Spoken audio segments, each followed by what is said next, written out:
Hey everyone, and welcome. If you want to use DocuSign to create a contract, this is super handy to do. You can see we have multiple different options to create in here, the contracts, agreements, and mutual uh, point of you can say like conclusion. So now what we need to do is from our dashboard we can either send an envelope, or you can see we have agreement on top, and from here we can easily create different type of contracts.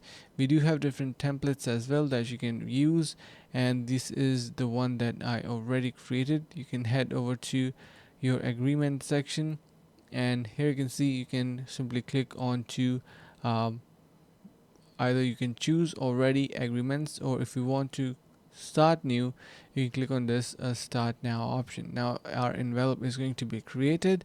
You can upload in here your contract, add recipients, and it is automatically going to be sent to them professionally, and they can easily sign it. So you can also get 30 days free trial and get all their features to try out and even create amazing contracts. I hope this is going to be helping.